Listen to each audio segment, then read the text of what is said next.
નમસ્કાર મિત્રો, સ્વાગત છે તમારું ખેડૂત યોજના યુટ્યુબ ચેનલમાં। મિત્રો, આજના સમાચાર વિશે વાત કરતા પહેલાં જો તમે અમારી ચેનલમાં નવા છો તો નીચે લાલ કલરનું સબસ્ક્રાઇબ બટન આપેલું છે તેને દબાવીને બાજુમાં રહેલા ઘંટડી બટનને પણ દબાવી દેજો, જેથી મારા આવનારા તમામ વિડીયોની માહિતી તમને મળતી રહે। આજના સોના ચાંદીના ભાવ વિશે વાત કરીએ તો સોના ચાંદીના ભાવમાં ક્યાં પહોંચ્યા? સોના અને ચાંદીના ભાવમાં 9 ફેબ્રુઆરીએ ફરી મોટો વધારો જોવા મળ્યો છે। 24 કેરેટ સોનાનો ભાવ 2798 વધીને 1,54,876 પ્રતિ 10 ગ્રામ પર પહોંચ્યો છે। તે જ સમયે ચાંદીના ભાવમાં 8,736નો તોતિંગ ઉછાળો આવતા તે 2,53,665 પ્રતિ કિલોએ પહોંચી ગઈ છે। ઉલ્લેખનીય છે કે જાન્યુઆરીના અંતમાં સોના ચાંદી બંનેએ પોતાની અત્યાર સુધીની સર્વોચ્ચ સપાટી વટાવી હતી અને હવે ફરી ભાવ તે દિશામાં વધી રહ્યા છે। ત્યાર પછીના સમાચાર વિશે વાત કરીએ તો વિશ્વનું સૌથી ઊંચું રેલવે બ્રિજ ચેનાબ બ્રિજ। સામાન્ય જ્ઞાનની દ્રષ્ટિએ 2024માં ભારતનું ગૌરવ ચેનાબ બ્રિજ વિશ્વભરમાં ચર્ચામાં છે।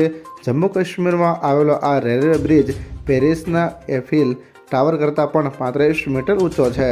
નદીના તળથી તેની ઊંચાઈ 359 મીટર છે। આ એન્જિનિયરિંગનો અદ્ભુત નમૂનો છે જે ભારે ધરતીકંપ અને પવનની ગતિ સામે ટકી રહેવા માટે સક્ષમ છે। આ પુલ કાશ્મીરને બાકીના ભારત સાથે 12 માસ રેલવે માર્ગ જોડી રહ્યો છે। ત્યાર પછીના સમાચાર વિશે વાત કરીએ તો જૂનાગઢમાં રોપવેની સફર બની સસ્તી। જૂનાગઢમાં યોજાનાર પવિત્ર મહાશિવરાત્રિના મેળા પ્રસંગે ગિરનાર રોપવેના સંચાલકોએ ટિકિટ દરોમાં ₹69નો ઘટાડો કર્યો છે, જેથી હવે યાત્રિકોએ 699ને બદલે માત્ર 630 ચૂકવવા પડશે।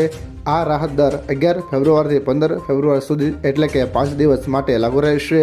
આ નિર્ણયનો મુખ્ય હેતુ મેળા દરમિયાન આવતા લાખો ભક્તોને સુવિધા પૂરી પાડવાનો છે, જેથી વધુ લોકો ગિરનાર પર બિરાજમાન દેવી દેવતાઓના દર્શનનો લાભ લઈ શકે। ત્યાર પછીના સમાચાર વિશે વાત કરીએ તો પીએમ મોદીએ કહ્યું કે વિશ્વ ભારત તરફ ઝૂક્યું। પીએમએ કહ્યું કે કોવિડ પછી વિશ્વ વ્યવસ્થા ઝડપથી બદલાઈ રહી છે અને આજે વિશ્વ આશા તથા આત્મવિશ્વાસ સાથે ભારત તરફ જઈ રહ્યું છે। ભારત હવે ગ્લોબલ સાઉથનો મજબૂત અવાજ બની ગયું છે। તેમણે વાઇબ્રન્ટ ગુજરાત સમિતિનો ઉલ્લેખ કરીને દેશની વધતી તાકાત દર્શાવી। ભારત હવે વૈશ્વિક સ્પર્ધા માટે સંપૂર્ણ તૈયાર છે અને આપણા ઉદ્યોગ સાહસિકોને વિશ્વ સમાન ભાગીદાર તરીકે જોઈ રહ્યું છે। MHME નેટવર્ક મજબૂત બનતા વૈશ્વિક વિશ્વાસ પણ વધે છે।